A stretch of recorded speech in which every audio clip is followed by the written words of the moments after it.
Can you guys hear me okay? Okay. Let's see. So tonight we're going to do something a little different with respect to descriptions of manned space flight. Instead of talking about the astronauts, the vehicle, the mission, and all that, we're going to talk about more what was it like to work a space program as just one of the many thousands of engineers that work on these programs. What kind of things did you have to deal with day to day? What kind of technologies did you have to know? And it's a very small, narrow window of tech. The vehicles have all sorts of technology on them. They have propulsion, guidance, communications, aerodynamics, all the flight controllers, and all the thousands of people on the ground that make it all work. And so I'm going to kick it off here. Okay, so I'm just going to introduce myself. My name is Joe Pineda. I've been a member of DAS since 2017. I'm a retired electrical engineer. I'm 71 years old. I grew up in a small town between Galveston and Houston called Lamarck. It's within about 10, 15 miles of Johnson Space Center on the Gulf Freeway in Houston area. I grew up in the 1950s to 1970s in that area. And that at the time, the space program was focused on X-15, Mercury, Gemini, and the Apollo missions. I learned, my grandfather was my mentor in those days. His name was Ralph Huddleston. He was born in 1895. He was a World War I veteran. And so he saw the electrical grid and the telephone communication system set up in East Texas where he grew up. So he went from this to all the way to man landing on the moon, which is kind of incredible when you think about it. So I had a small telescope my folks gave me when I was a kid. They took me to NASA Burke-Baker Planetarium in Houston and the Natural Science Museums in Houston. I learned to fly in 1979 with the NASA Flying Club. It was $9 an hour for a Cessna 150 with gas in it, and $10 an hour for the trainer. That's a bargain. I worked as an electrical engineer from 1977 to 2023, mostly NASA and related work. I spent 20 years in Houston. We moved to Valley Forge. I did some defense work up there in Pennsylvania, and then moved out to Colorado for Orion.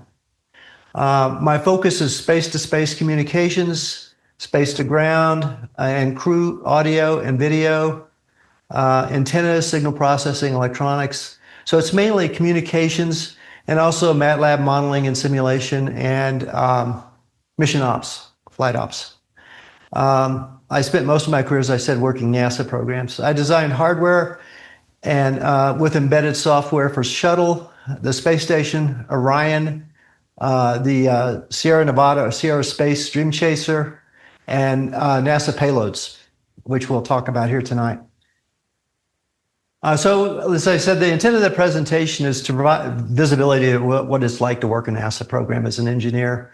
The program that I'm going to talk about tonight is Space Transportation System, or STS. It consisted of the Space Shuttle Orbiter, the thing that everyone sees as an aircraft, and the external tank, and the solid rocket boosters. The initial point of view is myself, age 22, newly graduated with a BSEE, and then I worked at Johnson Space Center in Clear Lake City. My employer is a contractor to NASA, Lockheed Electronics, which later became part of Lockheed Martin.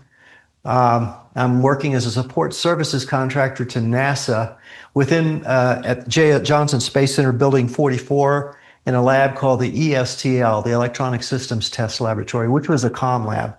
It's where all the communications folks hung out. So, as I said, I started in 1977. I'm not going to dwell too much on this slide. All this slide does is show you what was going on in on the left there, what was going on in the shuttle program, space station from start to finish, 1977 to 2011 was the duration of the shuttle program. So let's go to the next thing. So boot camp.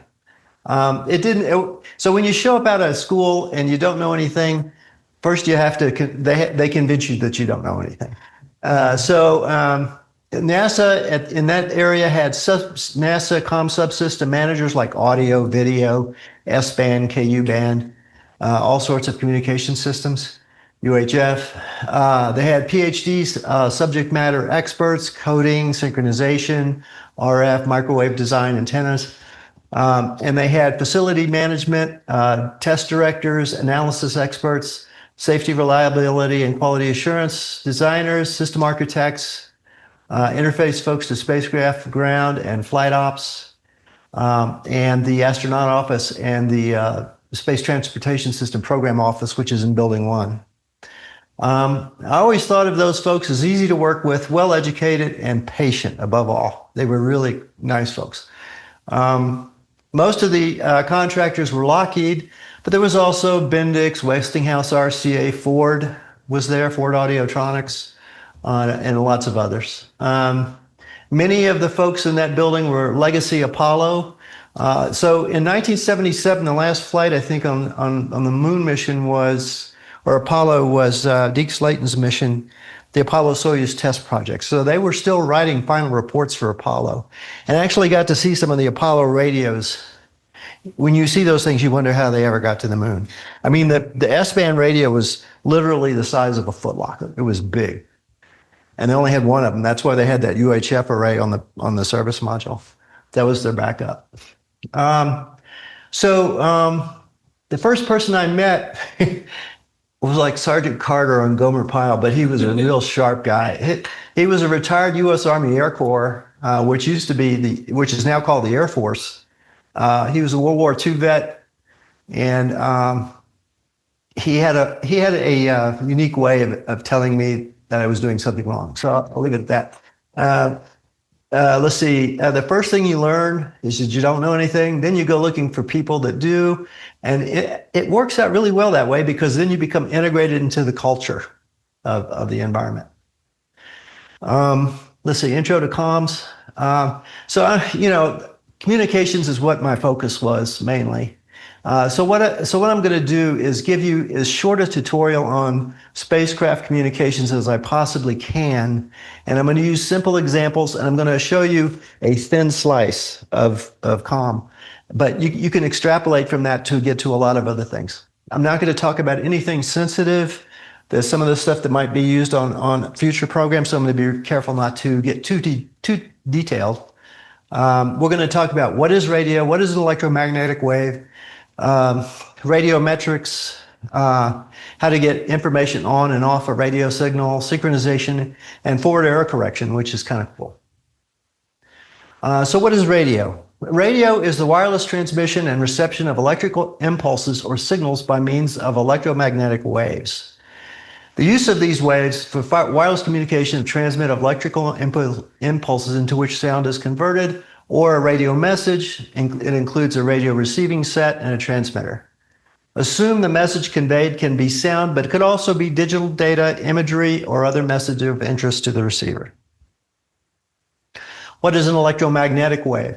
Electromagnetic waves are radiated when you have electric charges accelerated, like electrons accelerated through a wire. In other words, they have this velocity at time t0, and at time t0 plus delta t, they're faster, and then you get an EM wave.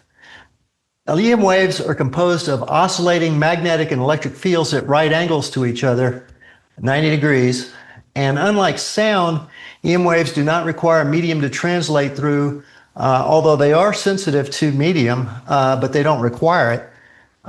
Water, air, solids, so you can detect them across the vacuum of space.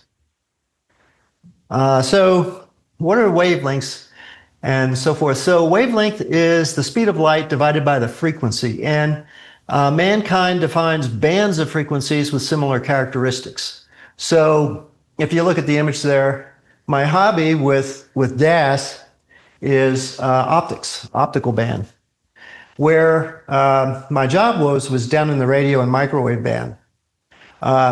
There is some work at NASA these days to move more into optical comm, but that's more or less experimental. So you can see the longer wavelength are radio waves, and the highest on the screen there are gamma rays. You also have X-rays, ultraviolet, infrared. All of these are the same kind of electromagnetic signal. They're all the same. This division in microwaves, radios, and infrared and so forth, that's arbitrary. That's something we put together. But they're all the same kind of wave.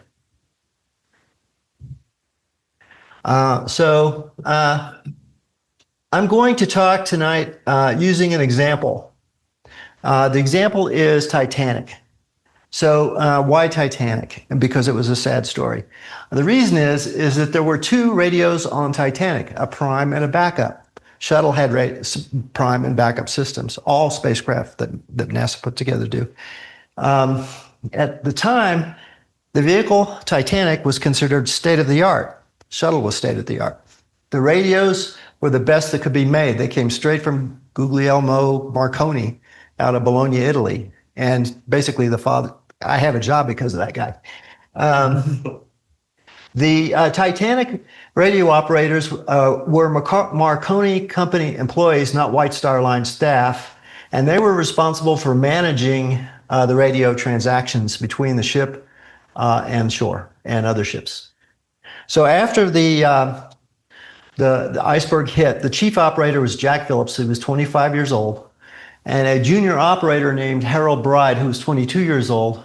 And they sent, at that time, they sent CQD signals, which means all stations distress. CQ, all stations, D, distress. They also tried a new signal, which had not been used before, to see if it would work, SOS, save our ship. And so, I mean, this is a bravery example. So what happened was Phillips, the older fella, but he was 25, dismissed Bride because he wanted him to survive if he could and make it back and explain what happened about, at least from a radio point of view, because this might be the only time. There were no black boxes like we have on aircraft these days. So he wanted somebody to survive. And so Bride did survive to tell the story, and Phillips stayed at his post and sent messages right up to the main power from the steam generator was lost at 15 minutes prior to sinking. Bride was frostbitten and suffering from hypothermia, and he assisted with messages sent to shore after being picked up by the Carpathia. He later provided crucial testimony about what happened in the radio room. He actually lived until 1956. Both radios sank with Titanic. They and their operators saved lives. And what's going to be the main point of this, using this example, is that the techniques they used on Titanic are philosophically the same as what they use on Shuttle, Apollo, and so forth. And I'll explain what I mean by that. So in those days, there was no analog audio. They used digital comm. You may not think of it as digital comm, but Morse code is a type of digital modulation called on-off keying, OOK. There are other types of keying techniques you can use. So the word key comes from the fact that you had a telegraph key. So they call it on-off keying. There's other types like amplitude shift keying, where you go from one amplitude of a radio signal to a higher amplitude. So it's it's differentiated by the amplitude. Phase shift keying, where a sine wave, you use the sine wave or 180 degrees phase shift for a 1 or a 0. Frequency shift keying, where you send one frequency for a 0 and another frequency for a 1. And there's all kinds of variations on this basic theme. So you can diddle phase, frequency, amplitude, and those are the main things that you do.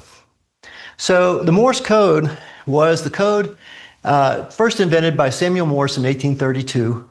And it was just numbers back then. And then in 1838, Alfred Vail added letters. And then the first official message was sent between Washington and Baltimore. What hath God wrought was sent on May 1844. And then the International Morse Code was agreed to standardize the system for international non-English communication. And there it is in the picture there. Became standard for maritime notably Titanic communications and military comms. such a simple code can be transmitted with an operator just keying a telegraph key. You can use radio waves. You can flash lights, like on a military ship, or even audio, maintaining relevance for over the next 175 years. Okay, so what about this code is interesting. When you send a message, you want it to be as brief as possible. In your cell phones, you have what they call codecs, decoders. And the codecs compress the audio you send so that it uses less bandwidth when it goes out of the cell tower, and they can put more people in that cell tower signal, the narrower it is, so they compress. With Morse code, if you look at, there's this fellow named Herbert Zim, wrote this famous cryptography text, Codes and Secret Writing, and he took the English, he took the alphabet, and the frequency of the English letter, English in words the English people use, in the English language.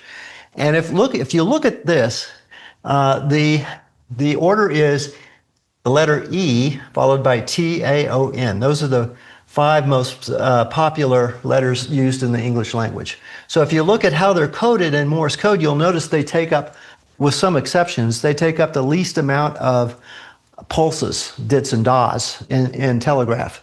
So that's key. And so it seems to me that Alfred Vail may have been the first person to use data compression in communications. It's intuitive. They didn't call it that, but that's what he did.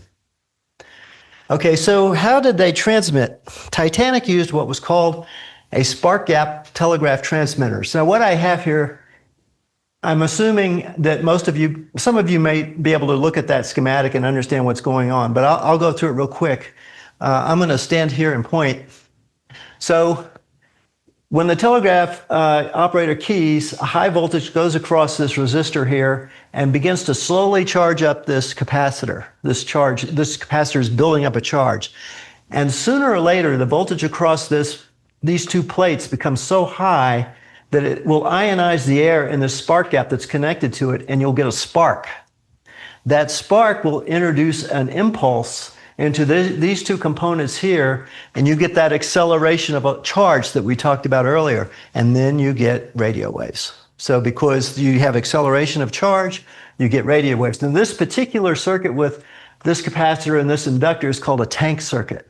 And what it does is it resonates at 1 frequency, ideally, or a narrow band of frequencies. And so for this design, this is about 3 megahertz coming out of here at this test point. So that was connected to an antenna where that TP there is. And so as long as you kept pressing the telegraph key, what would happen is this capacitor would charge, the spark would fly across this gap, that would discharge this capacitor, but if you kept pressing the key, it would charge up again, you'd get a spark again. And so what you would get out of here in radio, at the radio signal, was a buzzing noise. And so the receiver on the other end, you'd hear zzz, zzz, zzz, zzz, like that. So that was a spark gap transmitter. And so the antennas, one approach, like they used on Titanic, was just to string a wire from one end of the boat to the other. And they had to be really long for really low frequency. The higher the frequency, the shorter the wavelength, the smaller the antenna can be. That's one thing you can just remember from this graph here.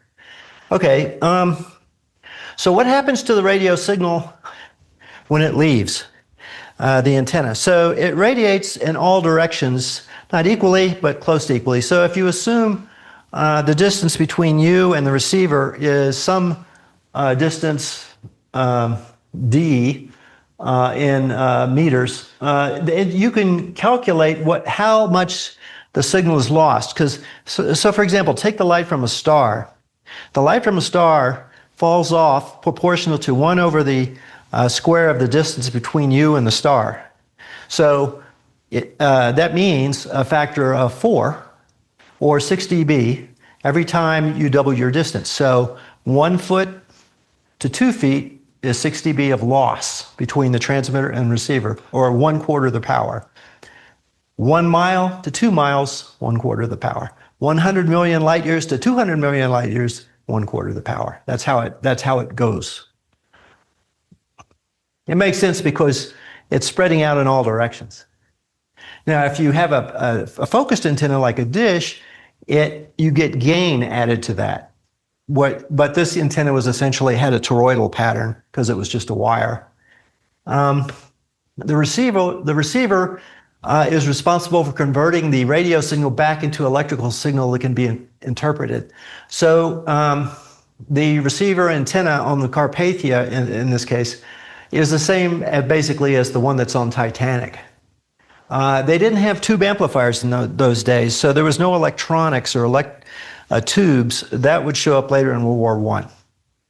So basically, the demodulator was a pair of headphones. If any of you have built a crystal radio set, the power you hear over the headphones is literally coming from the radio station that sent the signal, so it's very faint.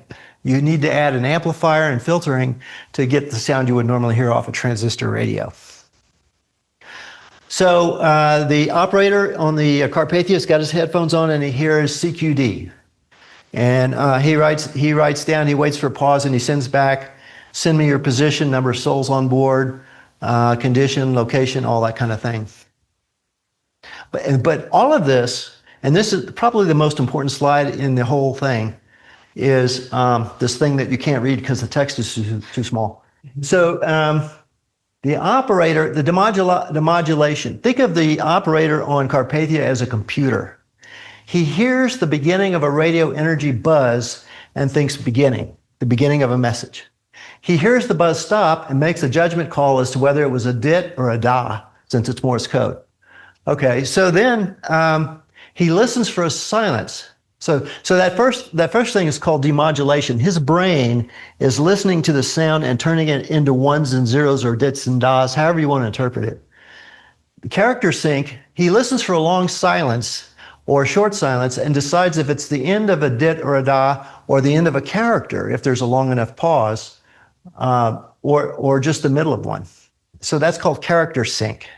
He converts the results in his head to the judgments into a written record. Like if he hears dit, dit, dit, that's S. O is da, da, da. O, dit, dit, dit, S, SOS. So he converts this into SOS on paper. And then he writes everything down. This repeats over and over again until he sees the whole message. And then you get to what we call forward error correction. And forward error correction is he reads the message that says, it may say send HELT, and he says, they meant send help, HELP. So he's doing error correction in his head. He's making it grammatically correct. So, and then if he can't make sense of the grammar of the message or doesn't know what the guy said, he sends back a knack to Titanic and says, I hear you, but I don't know what you said, please repeat.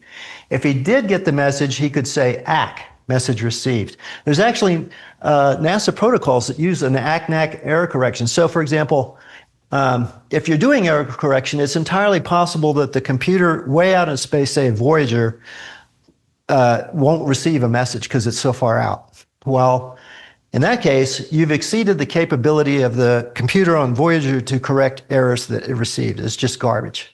So in that case, Voyager would say, I heard something, but I don't know what you said, please repeat. And you can say all of that in just sending one character knack. So that's an important thing.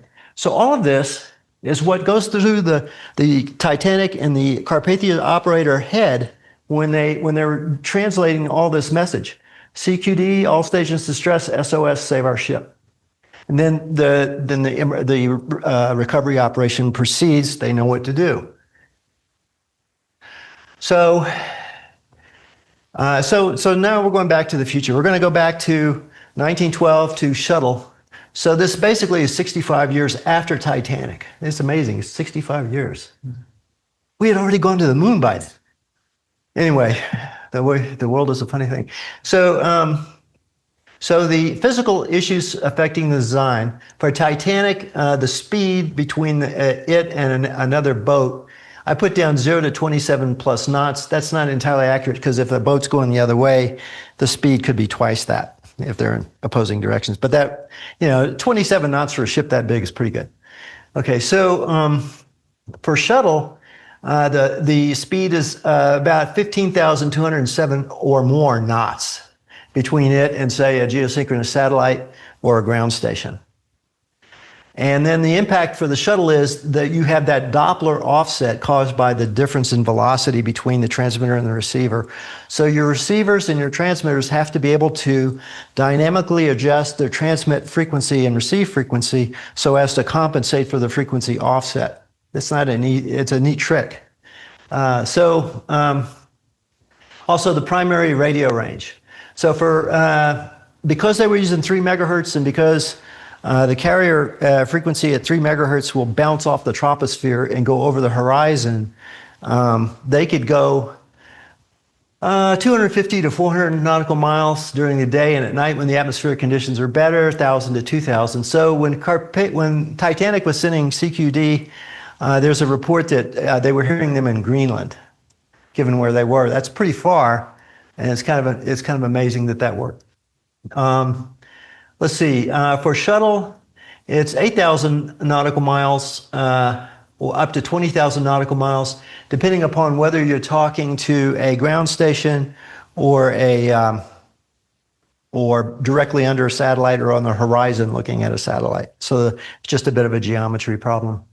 Let's see, so the impact of the was-is between Titanic and Shuttle is that you have multiple conformal mounted antennas. What do I mean by conformal? So the shuttle had a heat shield and the antennas had to be able to survive re-entry in order to function for landing and so forth. So they had antennas that were flush. They used, I guess I can say this, they were cavity back cross dipoles. They were just a coffee can with 2 elements for radiators at the bottom, and you got what's called circular polarization, which meant that it would, as it transits through the atmosphere, it doesn't matter what the polarization, we didn't talk about this, I'm sorry, so I won't go into detail. But the bottom line is the polarization mismatch between the spacecraft and the ground station or satellite, the satellite would be not as big a deal because the polarizations would always line up since they were both circular at the satellite and ground station and the shuttle. So that's a common thing for spacecraft. Let's see, architecture. So they had on Titanic, they had one simplex. By simplex, I mean you were either transmitting or receiving, but not both at the same time, at least I think. High-powered 500 kilohertz, oh, is that right? 500 kilohertz, 5 kilowatt rotary spark gap transmitters operated by Marconi employees. And they had one emergency battery-powered wireless that had lowest range. So the big one was powered by the steam generators on the ship, which stopped when the generator failed.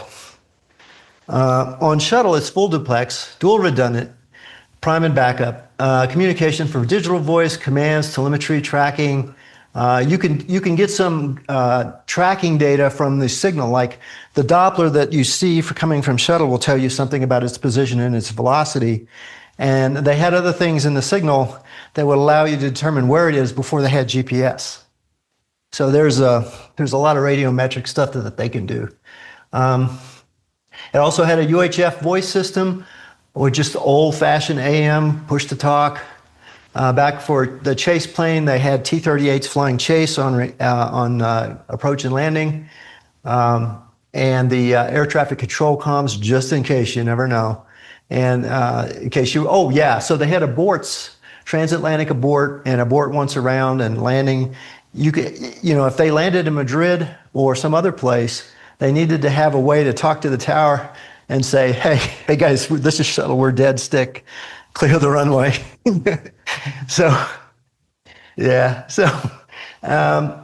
Let's see, environment, Titanic ambient sea level. So the shuttle air and space environment, pressurized and hard vacuum, solar radiation, reentry, plasma. Plasma. So what causes the blackout? The blackout happens because as the air around the shuttle becomes superheated on reentry, the electrons and the protons and neutrons disassociate, they become a plasma. And radio waves, when they hit the free charged particles, they bounce every which way. In other words, you might be aiming at a ground station or a satellite, but the radio waves, they just scatter. And so the signal becomes weak, or you might, even worse, have multiple arrivals of the same signal, where here's the one that went straight through the plasma, and here's the one that bounced around a few times before, and they would be out of phase. Phase modulation doesn't like that. So you get a blackout. And you needed radiation hardening. Well, there's some debate about that in low Earth orbit because you have the Van Allen belts protecting you to a little bit. Modern electronics and thermal protection. We'll talk about that some later in show and tell. What is digital modulation? Oh, we kind of covered this. So we talked about digital modulation. So when the guy keys the telegraph key, it sends out a sine wave. It's an electromagnetic wave, and you got a da, long, dits are short, and silence, and another dit here. Well, if you translated that into 20th century, late 20th century, you could interpret this as two ones and then a zero, and then a one and a zero. It's just the way you assign things, how you interpret this. And then a better modulation, because of the way it performs, is called bipolar phase shift keying. And it sounds really complicated, but it's really easy. All you do is you take your one and you have your carrier wave, you send it. It's a sine wave like this. If you send a zero, you flip the sine wave 180 degrees. So it's two phases of the same signal. Now I don't think you could actually hear that. You might hear an impulse with your ears, but I don't think you would be able to detect this. But the BPSK demodulator, this is gravy. This is a really good modulation scheme, especially if you do it right. So let's see. Okay, and so how would you make a BPSK transmitter today? You could make one for like $10. And the way you do it is, or a way to do it, is you could take a 4-bit counter, a digital counter. Some of you have messed around with electronics. You can make a 4-bit counter. It counts from 0 to 15 and resets. So it just cycles over and over again. And so you feed the 4 bits into memory, and at the memory locations, it will have a sine wave. So the data, if this is the address, then the data as output is the binary equivalent of a sine wave. And so this table here, I use quad to generate. So you go from 0 to 15, then the address bits go from 0 to 15 in binary, and then you assign angles to this, and then the corresponding value for sine wave, and quantized what it is, and then you feed that into a digital to analog converter, and you get the same thing. So what you do is you have a sine wave in there, and then you have the address 4-bit, which says select the inverted sine wave. So you have this, although in reverse, separated by 180 degrees. So this 4th address bit says I want the sine wave or I want the upside down sine wave, the inverted sine wave. And that gives you BPSK. You can buy the whole shebang in a single chip these days. And by the way, this is called a numerically controlled oscillator if you want to buy one. It's very simple. Now notice the clock frequency has to count from 0 to 16 in one cycle. So the crystal oscillator or whatever you're going to use to drive this counter has to be 16 times faster. But there are NCOs you can buy that operate in the gigahertz range. So if you want to make a VHF or UHF radio, you could do it. We'll have Q&A at the end of this, I promise. So demodulation. So we talked about how Carpathia demodulated the signal. That was pretty straightforward. But now you have this BPSK thing, so you can't get away with just listening to headphones. So suppose you have your radio receives just a sine wave like this. Is that a bunch of zeros or a bunch of ones? How many zeros and how many ones? You know, all these questions that you have to answer. Was it the beginning of a message, the end, or something in the middle? And so I'm going to talk about demodulation in detail after this next slide, but I'm going to show you a way to answer these questions first. So the first thing you want to do is you want to have the notion of a data frame. A data frame is you have bits that you want to send. So you at the transmitter and the guy at the receiver agree to how long a data bit is going to be. 1 megabit per second, 2 megabits per second. If you're using Comcast or BAM, if you use, well, never mind. So you have, you want to send data bits. So if you have a long string of zeros or a long string of ones, you'll never know where the bits begin and end. So you insert a randomizer that guarantees a certain number of transitions over the course of this frame, so that your synchronizer at the other end will see these transitions and says, there was a bit beginning or ending here and a bit beginning or ending here. That'll become important.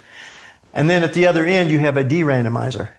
Then we're going to add some way to correct errors on the course of the transmission. These are going to be called parity bits. Those of you that use RS-232, 422, you've probably heard of even parity, odd parity. This is just a little bit more complicated, but not that much more complicated. Then you put a frame synchronization word. A frame synchronization word is a fixed pattern of ones and zeros that you both agree on that this is going to define the beginning of the frame. And they can be any size. They're not arbitrary, because you don't want your frame synchronization word to bear too much resemblance to any patterns, random patterns you might have in the payload.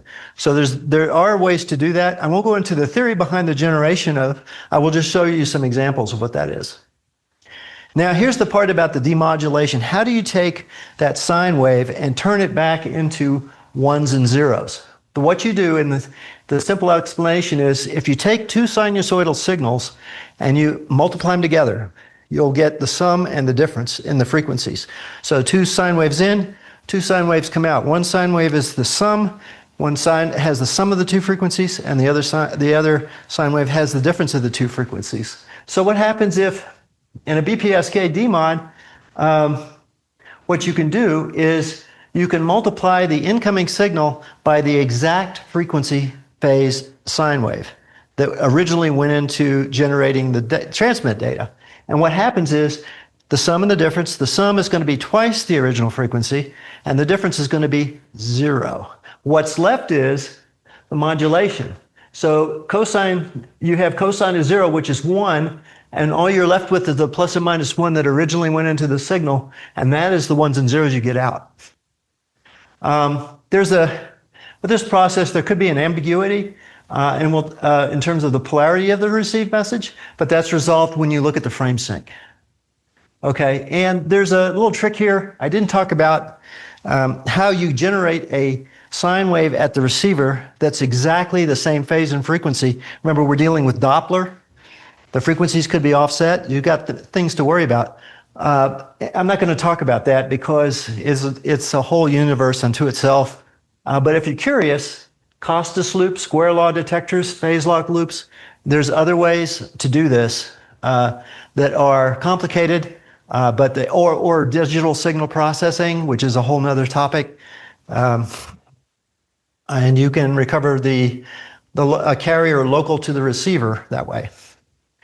Bit synchronization. So when the data finally comes out, the ones and zeros finally come out of the demodulator, if the signal to noise ratio is bad, really weak, like at Voyager, you might get ones and zeros at the output of the demod that look like that.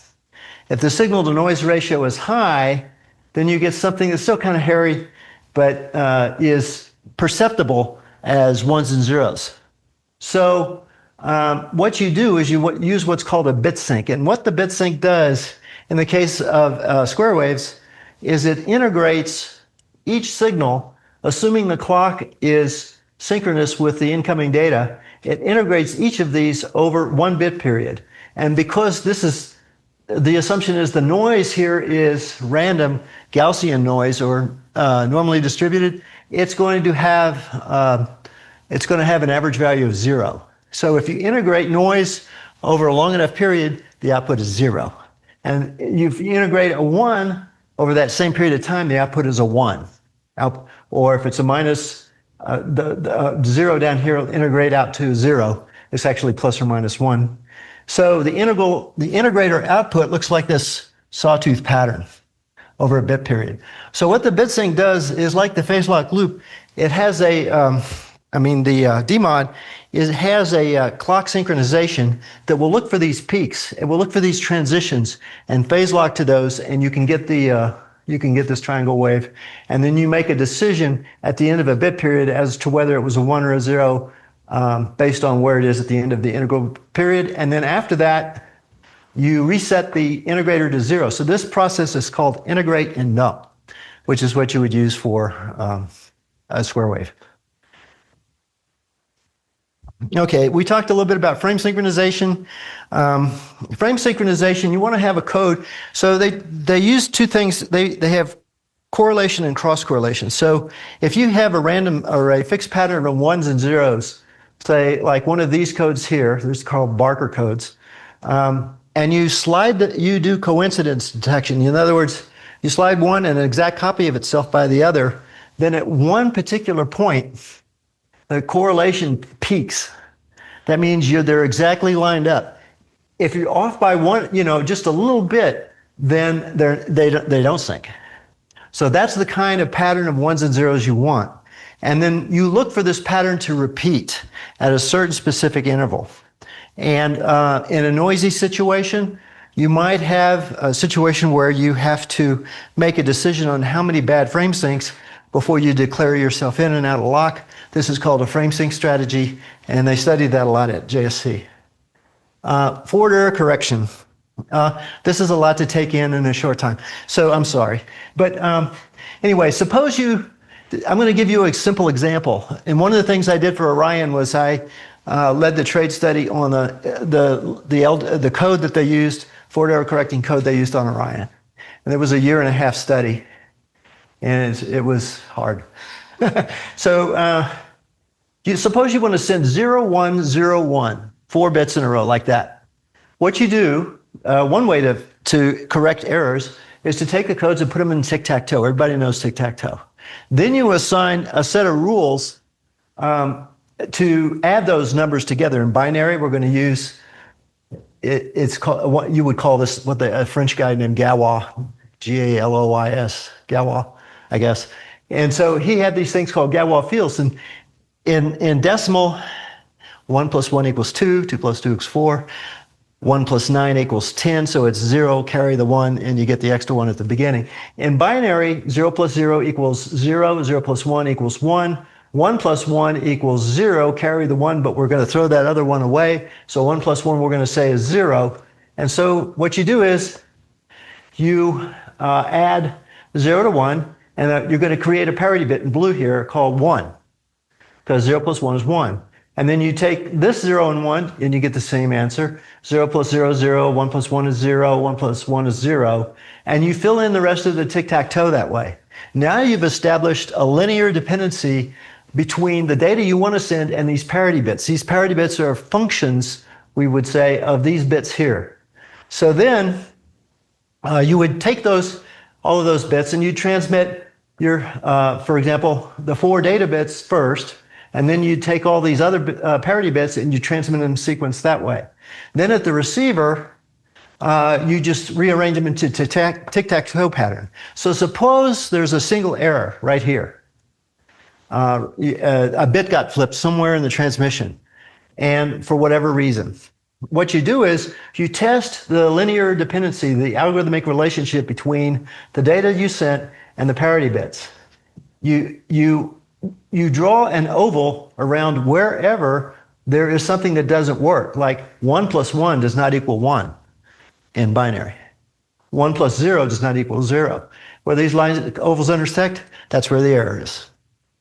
And there's also, this is not bad taste. This is the tip of a very big iceberg.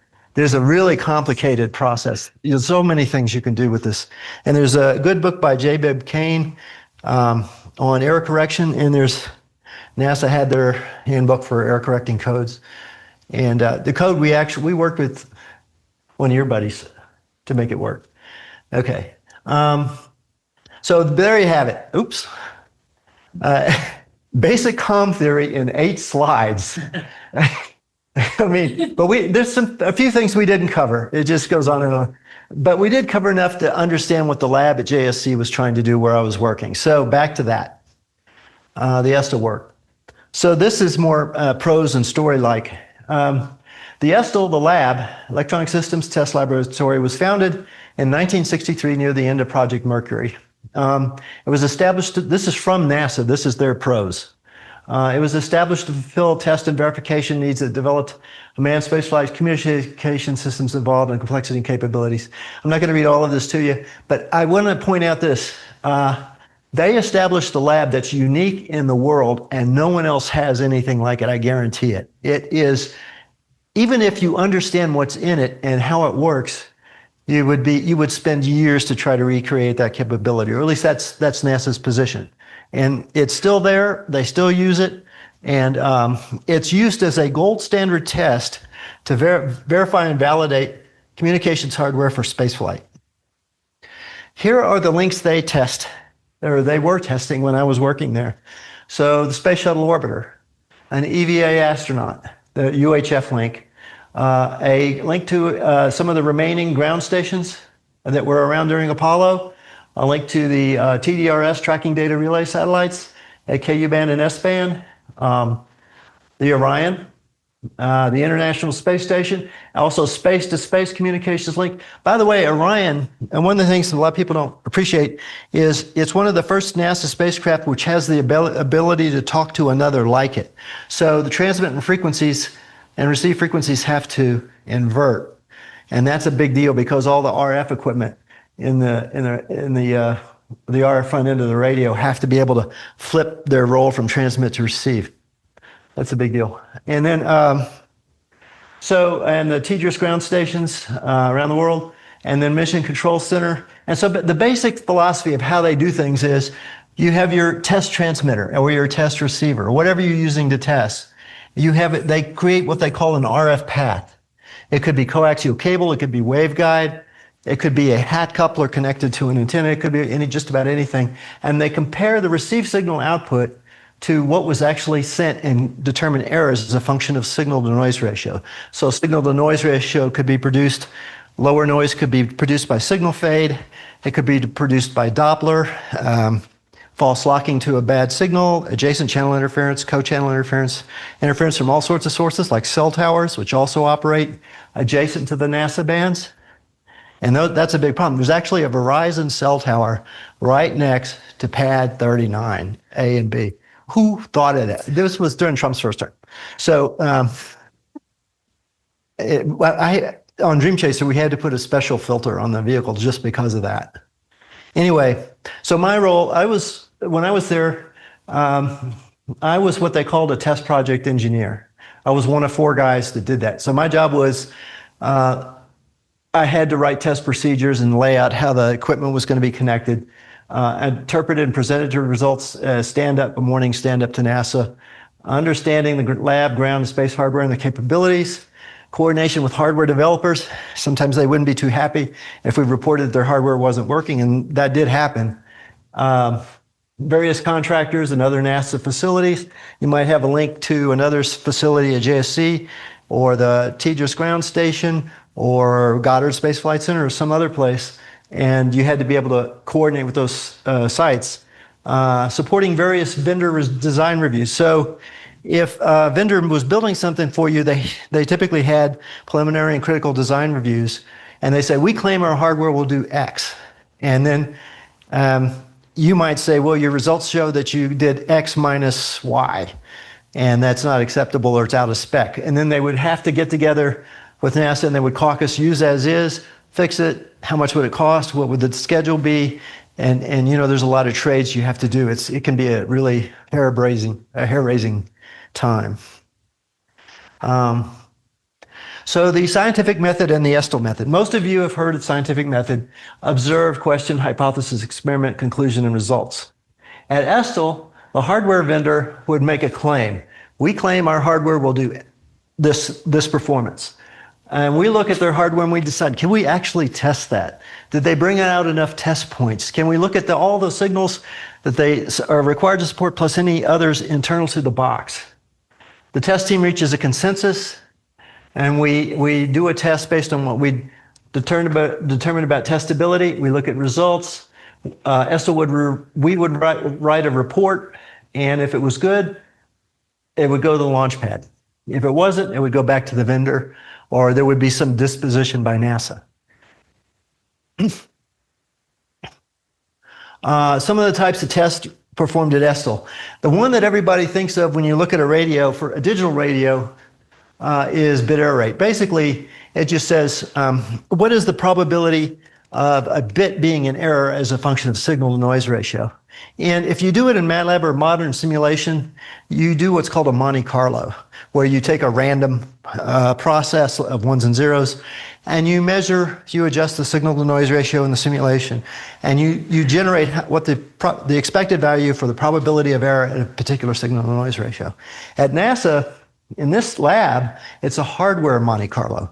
They're taking the actual hardware, they have an RF path that can be varied in frequency and signal power, and they have interference. They can generate interference, co-channel, adjacent channel, and they look at the output and the bit error rate as a function of performance. Also, some modulations like BPSK, the way they were doing it, are deterministic, which means that there's a mathematical expression for the best performance you can get. And for different modulations have different theoretical mathematical expressions for the best performance. Coherent bipolar phase shift keying does have one. Some of the others don't. And so you compare the performance. Every morning, they run a test bit error rate to make sure that the hardware is still operating before they do any tests. That would be called the baseline bit error rate for the day. If it drifted more than 1/10 of a dB in the curve, halt. You know, it had to be dead on, the same as the one yesterday. Because then you may have a problem and you don't know what you're testing. So this is what a bit error rate looks like in results. So here, the bottom here is signal to noise ratio in the bit rate bandwidth, signal to noise ratio, so just remember that. And then the output is the expected value of a bit being in error as a function of a signal to noise ratio. So 1 times 10 to the minus 1 bit error rate means 0.1. So the likelihood of having one error in 10 being wrong, right? So that's what this means. One error in 100, one error in 1,000, one error in 10,000, and so on and so forth. So you would want to have this curve, whatever this is for BPSK, which is here, to be exactly as close to the theoretical best performance you could get for that modulation. Now notice that some modulations don't do as well. Some, for example, for the same probability of error, on-off keying is out here, which means it takes more power to get a bit through for on-off keying than it does for bipolar phase shift keying. That's why it's so popular with NASA. It's popular because most of the time it works great. Not so great on reentry, but most of the time it works great. Shuttle payloads. So the second part of my time there was, I spent a few years learning grassroots electronic design with 3 NASA vets. They formed their own little company.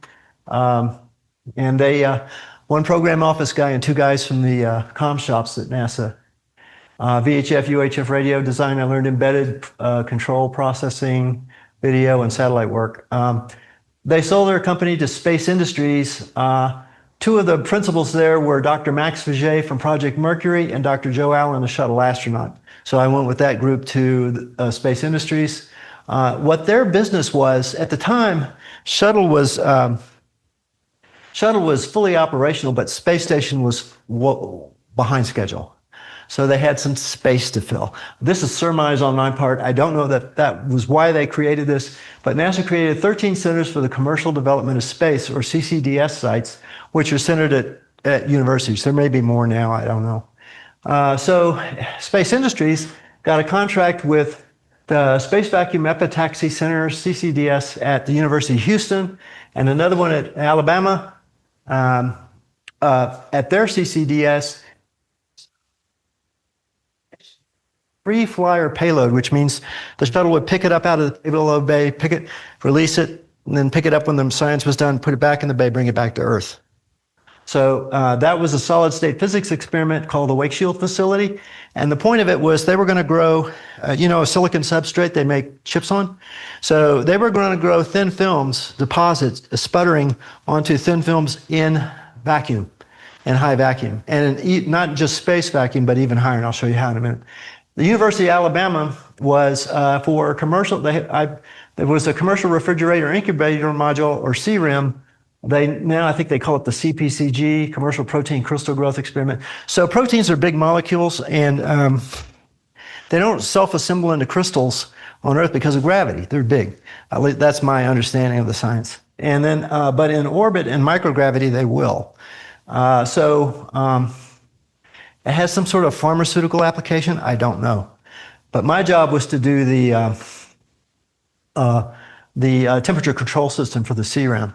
So I'll show you what that looks like. So we had two versions of it. This one is the little one, and it flies on Shuttle, and I believe there's still one on ISS. And what it is, it's basically a combination fridge and oven. And so you're not allowed to use Freon or ammonia inside the crew cabin for refrigerant. So what you have to do, there was a company called TE Tech which made these p-n junction solid-state devices. If the current flows through the p-n junction device in this direction, it heats this plate and cools this plate. If the current flows the other way, it cools this plate and heats this plate. So it acts like a part of a heat exchanger. And so in the back of this, there's a big heat exchanger, and it all operates off 28 volts. And so my job was the electronics to make this work. And this is astronaut Franklin Chang Diaz, who also flew on one of our wake shield flights, the first one. And I also had to do the DC to DC converters to take the shuttle 28 volts and turn it into plus minus 12, plus 5, 0, whatever the system needed, and a microcontroller to manage all the operations, so I had to write the code for that. And the code was actually a collaboration between myself and Dr. Michael Limbeck at JPL. He wanted to use a fuzzy logic controller, and he made it work.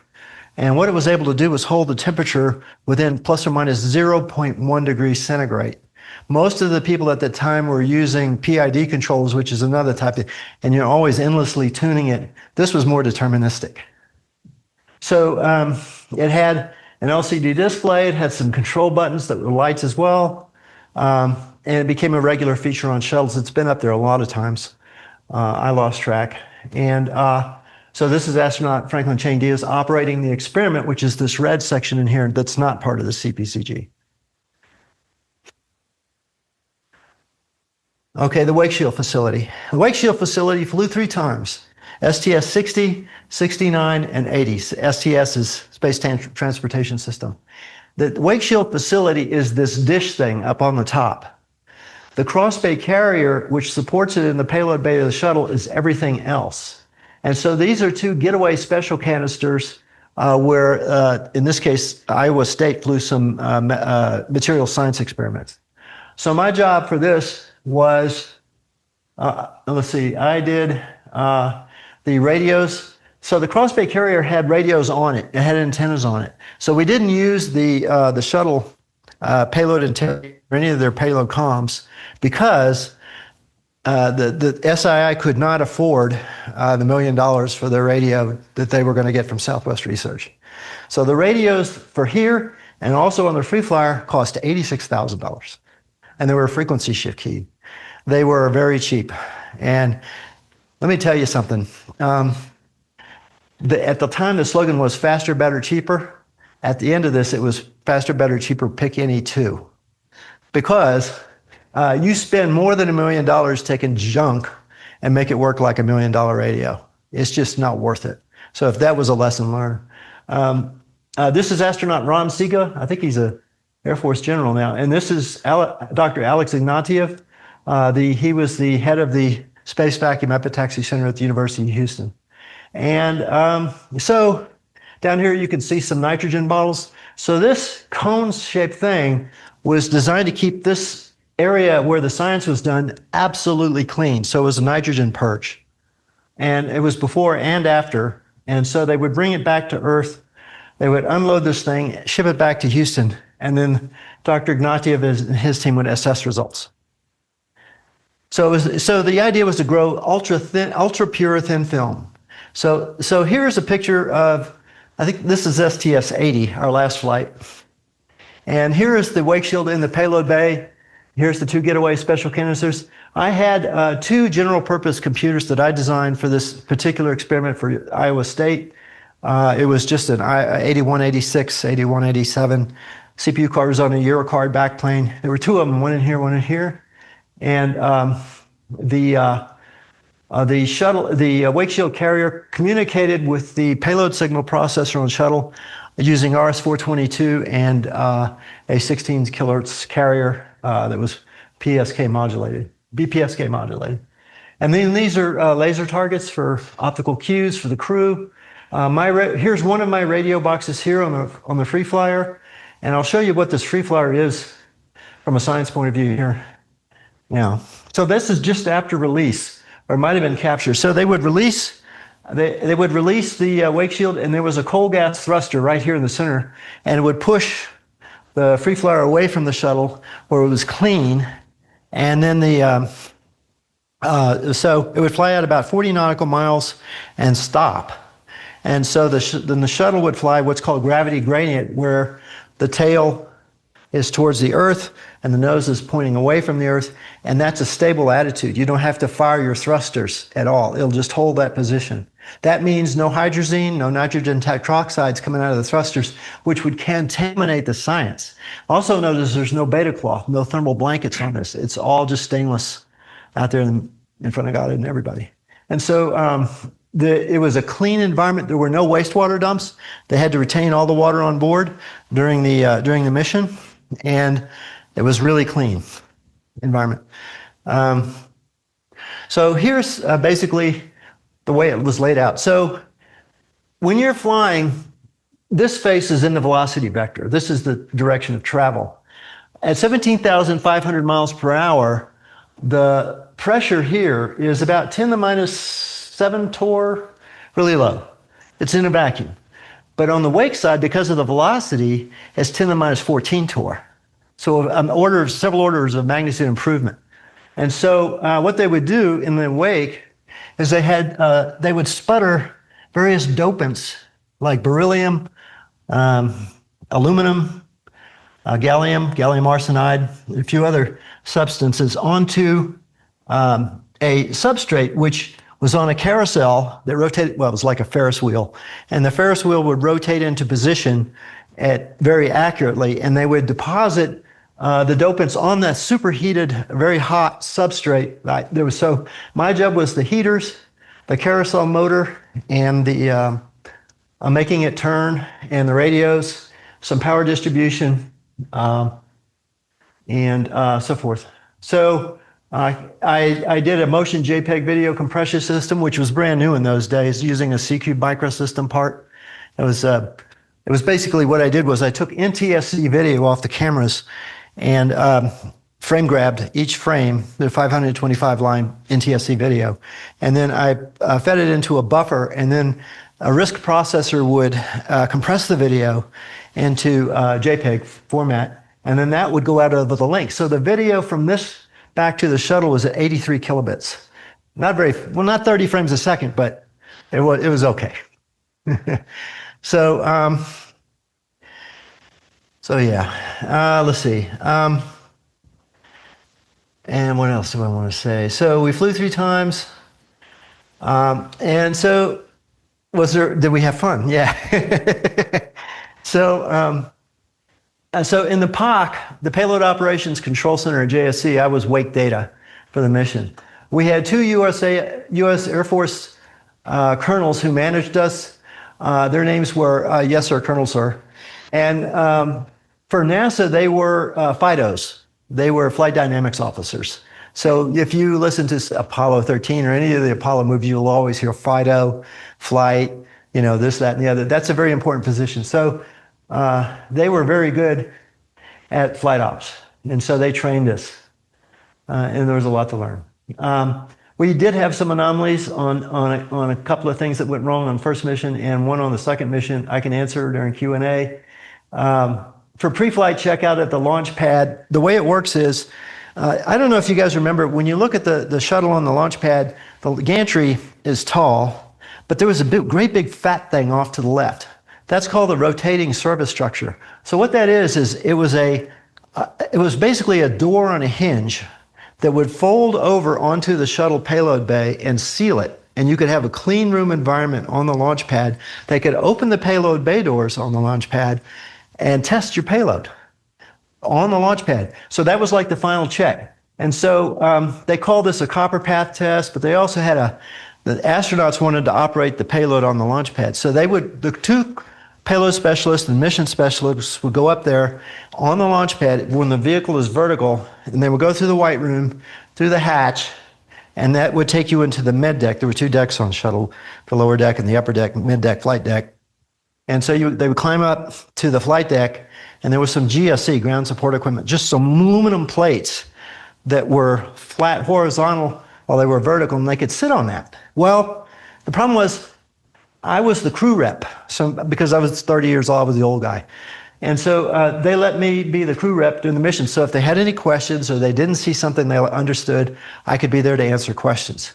So there was no place for me to sit because the last flight was Tammy Jernigan and Story Musgrave on the aft flight deck. They were our payload specialists and mission specialists. And I said, where do you want me to go? And I said,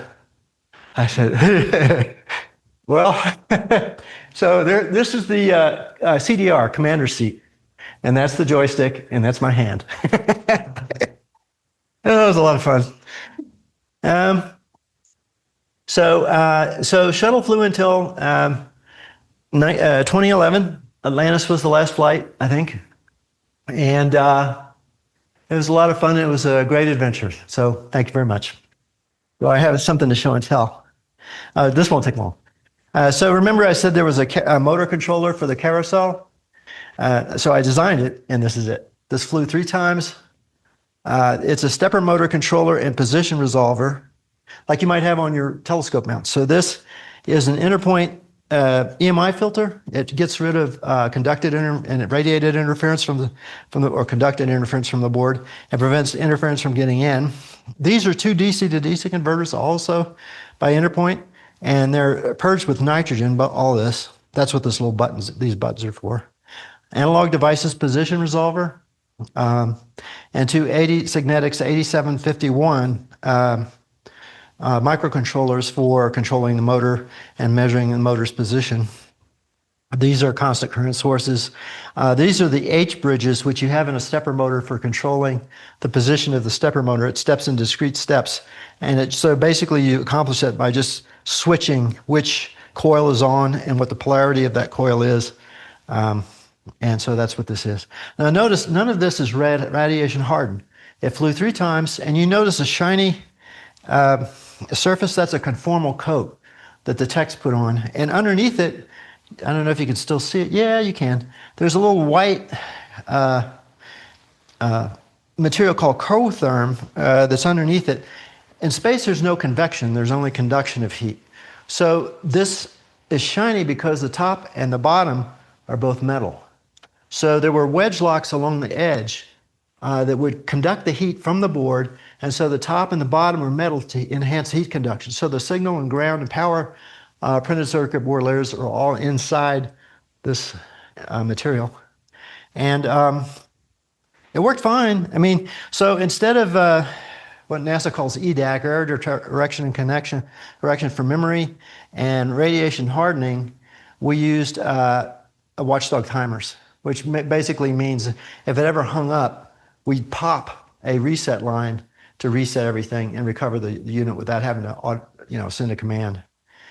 There was an RS-422 to this. There were 2 of these on the spacecraft. The only reason I have this is because after the last flight, the tech was curious. She was testing it, and she connected the wrong power to it. You can see one of the terminals for power is blown out. So they said, here, souvenir. So you can pass it around. Nitrogen. Interpoint. You can buy those off the shelf. They're several $100 a piece, but everybody uses them. It's a simple way to solve. There's nitrogen in there, or they seal it. Yeah, there's not constant flow. And the resistors and the capacitors are all hermetically sealed, and the temperature range is mil standard 883 minus 50 to plus 125 degrees C. And that's pretty typical for all the electronics on the spacecraft. So I can answer any questions you may have. Anybody? I think Ron Reagan has a question. What? Go ahead, Ron. Wonderful presentation. I love this RF stuff. You and I have chatted about it before. My career was in RF too, but it was mostly on the Earth here, with the exception of the communication stuff to geostationary satellites. I love the discussion about the conformal antennas with your description as a coffee can with the cross dipoles. Ham operators have been doing that for decades. I've played around with that too. You take the two dipoles and feed them out of phase and get a nice circularly polarized antenna. Right. Space the dipoles about a quarter wavelength or so above the bottom of the tin can, and there you go. On something on a bit more serious, I seem to recall it. I think it was the Cassini mission and the Huygens probe that went down on the surface of Titan. I remember hearing about it in the news where there was an issue, I think, with the filter, bandpass filter. I don't know if it was in the transmitter or receiver or both. The bandwidth of the filter wasn't wide enough to accommodate the Doppler shift of the Huygens probe moving away from the Cassini spacecraft. Now, they had to figure out a way around that, but I remember that was an issue, and it was written up in some of the science publications and stuff. Do you remember hearing anything about that? No, Ron, I sure don't. I do remember there was an experiment, and they were trying to measure the sway of the payload under the parachute using Doppler, measuring radiometric measurement of the carrier. But that was the only time I ever heard about Doppler. I didn't hear about the anomaly you talk about. That had to do with the filter design. Just the filter was too narrow. Had been made a little bit wider bandwidth, it would have accommodated the Doppler shift for the radio signal. I don't remember all the details on where the filter or filters were located. If it was in the Huygens, or if it was on the Cassini, or both. I'm not sure. I'm just curious if you knew about that. I had nothing. Okay, I'll have to do a Google search. It's been a Hello, is Ron there? Ron? Yeah, I'm here. I'm here, Jack. Yeah, that was a big deal. The spacecraft was halfway to Saturn when they discovered that they were going to have serious Doppler shift problems. Oh, and so they decided we're not going to dump Huygens on this pass, but they reconfigured the mission so that the parting velociter was a lot slower. Then they from what I heard, they had much more power available, so they cranked the heaters up as far as they'd go, and they were able to recover most of the data. And an interesting thing that I didn't realize that we were getting some of the data from the Huygens probe at Titan from Canberra, Australia. So, go ahead. Oh, I was going to say that's nice. Yeah, we have recovered 90%, or I guess whatever, of that stuff. So we dodged that bullets. Yeah, I remember that when Joe was talking about all the testing that they were doing, and I noticed that one of the tests was the Doppler compensation and stuff. Yeah. That refreshed my memory on the Cassini mission. And sort of related, and Joe, I've often wondered why you never got into ham radio. Your background would be perfect for the hobby. The recent Artemis II mission had some ham operators on the ground in Portugal receiving the comms signals from the spacecraft before it left Earth orbit for the moon. Wow. They didn't decode anything, but they had nice spectrum analyzer displays, and they tracked it for a little bit and received the signals from the spacecraft, which is pretty cool. That's wonderful. It's wonderful. I hear that it was received in Australia. I mean, the signal was received directly in Australia? The Deep Space Network. Oh, yeah. Yeah. It But he's talking about some it sounds like some amateurs were out there too. Well, this was for the recent Artemis II, just when it was still in orbit before it left for the moon. Oh, okay. Yeah. Antennas are made right here in Colorado Springs, Ball. Very nice. That's a great presentation. Thank you very much. You're welcome. Anybody? was gonna ask. The anomalies, let's call it. Oh, yeah, yeah. So one of the ways, thank you. One of the ways to generate a coherent demodulation of a sine wave, regardless of whether it's a 1 or a 0, is to take the absolute value of the sine wave that comes in. So no matter if it's inverted or not, what comes out is a pulsating sine wave that looks like that. Well, so to do that, I used what's called a square law detector, which is basically an op-amp with two diodes head to tail like this in the feedback. So I wanted a low drop across the diode, so I used Schottky barrier diodes, which are a type of diode that have really low drop. Most silicon diodes have a voltage drop around 0.7 volts. Schottky barrier are like 0.1, so it's better, less distortion. So what happened was the shuttle payload signal processor was sending a 16 kilohertz square wave of modulated BPSK, so the modulation was like 2 kilobits per second. And so at a 2 kilohertz per second rate, you had the sine wave would shift between sine wave or inverted sine wave. And the square law detector on the crossbay carrier that was mine was detecting, worked great, worked fine. The problem was when it got hot. So what happens with Schottky barrier diodes in orbit is, and then when it's on the sunlit side and not the night side, it gets hot, and the Schottky barrier diode performance changes. It becomes more like a resistor when it gets really hot. And then the command link was lost. And so we had to go to a fallback link to get restore commands. And so NASA called that a diurnal anomaly, meaning it occurred once per orbit. And so depending on the length of the daytime, you had to plan for not commanding through the payload signal processor on the orbiter. That was a mistake. And the other thing that was a mistake about this, and more importantly, is NASA has this thing called, a philosophy called test like you fly, which basically says, don't fly anything unless you test it exactly the same way you're going to see in orbit. And that was not done for this low-cost program.